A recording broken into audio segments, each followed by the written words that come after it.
Сегодня, друзья, в ледовом городке, в городе Якутске, экстремал из Калининграда Олег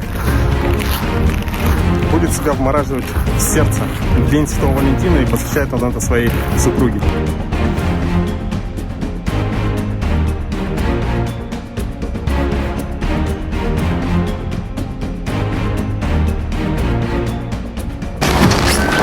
Не, холодная.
Время!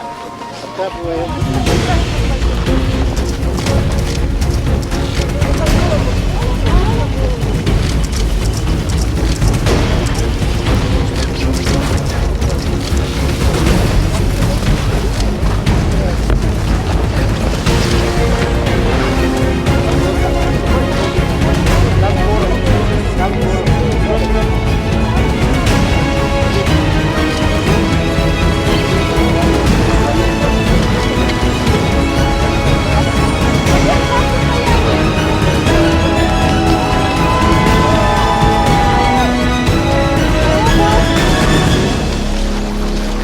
Дорогу.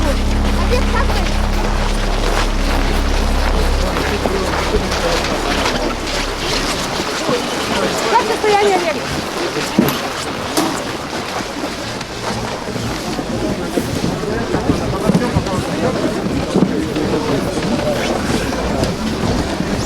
Вот так.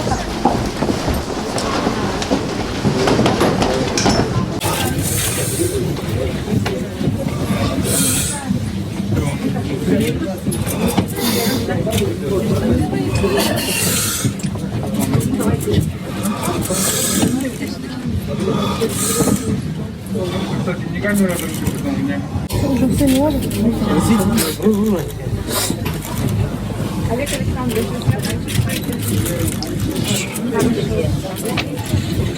Все хорошо, спасибо. Сейчас напьюсь.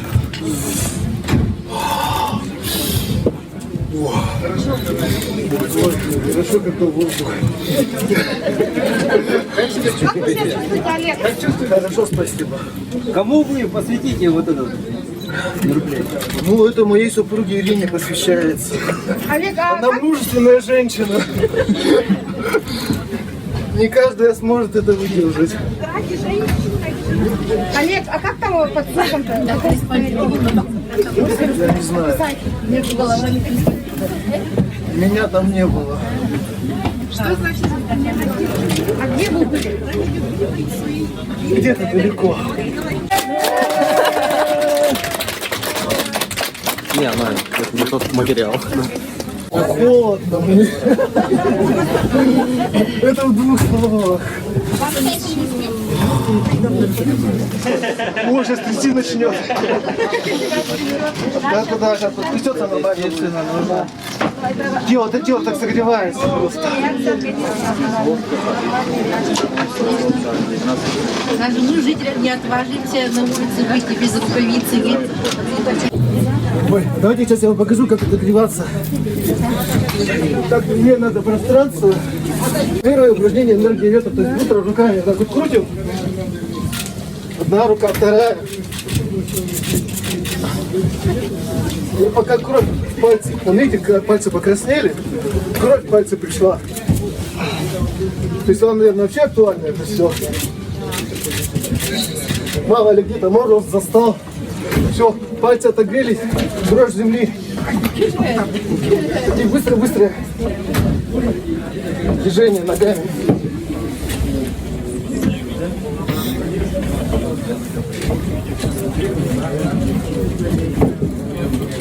Все, ножки немножко тоже согрелись.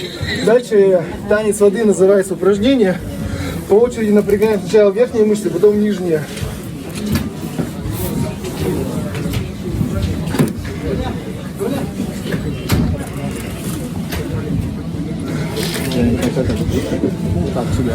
И четвертое — дыхание огня.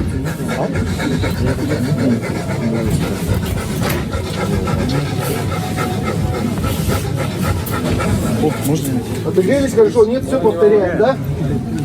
Снова пошло. Руки, ноги. Напрягаем мышцы. И дыхание огня.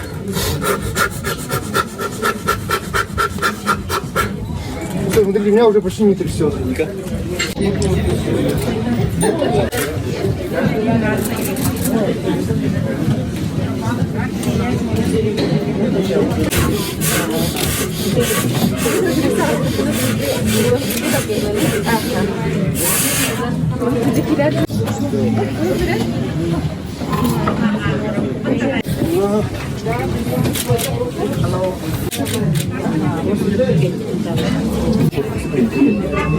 Давай.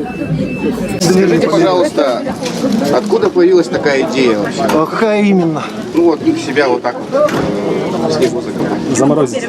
Ну, это не первое испытание, это третье вот по очереди этой зимой. Вообще я собрал мнение людей, то есть что сделать невозможно с той точки зрения. И вот были названы 4 вещи, это в том числе. Как долго готовились к этому эксперименту? Нисколько не готовился. Ой. Олег, скажите, а почему именно 13 минут? Не 13, 12 минут 52 секунды. У меня 11 мировых рекордов, они связаны с этим числом. Да? Они были установлены в городе Зеленоградске, а дата его основания 1252 год. То есть 12:52. Да. Собственно, вот 12-й рекорд был здесь в Якутии, он уже не был привязан, да, он был просто прыжок, там было время свободного падения засечено, да, вот. А сейчас это не рекорд, это именно испытание, да.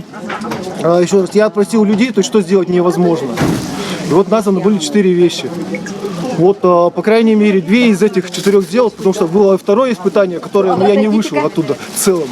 То есть я сгорел, да, то есть было испытание огнем, то есть ноги обжег. Поэтому я не считаю, что я его прошел, то есть я буду его повторять. Вот, а еще меня ждет испытание 8 марта, собственно, 4-е испытание. Там я буду погружен в пары жидкого азота на 1 час, то есть при минус 150 градусах. Это где будет? Это будет в Калининграде. Пока лежали там внутри, вот какие ощущения? Я не буду отвечать на этот вопрос. А как удается задерживать дыхание вот под снегом? Я обязательно, как только я узнаю, я отвечу на этот вопрос. Воздух был там? У меня такое ощущение, что я 2 раза вдохнул. И все это время без воздуха были? Ну, не то, что без воздуха, то есть все-таки 2 вдоха было. Ну, только 2 вдоха и все. И какие у вас ощущения после вот этого всего сейчас, в данный момент? Я офигел, мне все это получилось. Довольны результатом? Конечно, конечно. Никто же не верил в это. Да. Даже я чуть ли не засомневался. Когда все говорят, это не получится. О, да, спасибо. Вот это будет самый крутой кадр, самый хайфовый. Я планирую с Эльбруса бегом спуститься. Ну или еще что-то там сделать. В общем, в любом случае я планирую 9 мая подняться на вершину Эльбруса, а там уже посмотрю, что делать. Или я там закопаюсь на вершине, вот, или сбегу бегом с вершины. Что вам дают эти испытания? Я изучаю, кто такой человек. Да, я хочу понять, кто я такой, почему я здесь на земле, да, и какой мой дальнейший путь. Именно это мне дает понимание, кто я. Как вы пришли к установлению таких рекордов? Ну, моя история давнишняя. 25 лет назад меня парализовало, врачи меня не смогли полностью поднять, холод меня поднял. Вот с тех пор я холодом и занимаюсь. А в какой-то момент я встретил человека, который делал что-то, с моей точки зрения, невозможное. Зовут его Андрей Сычев, живет он в Тюмени. Он рекордсмен мира, и он проплыл в проруби там 2 километра 250 метров. Когда я с ним встретился, мне сказали это, я не поверил. Я не думал, что такое возможно. Мне стало интересно. А что могу я? Вот, и уже, получается, с 13-го года, вот 7 лет, да, я работаю над собой, я совершенствуюсь, я делаю более сложные вещи. А как относится к вашим вот этим рекордам ваша семья? Она абстрагировалась от этого всего, ей страшно, поэтому она не следит, она никоим образом не спрашивает, да, поэтому я просто звоню и говорю, что со мной все хорошо.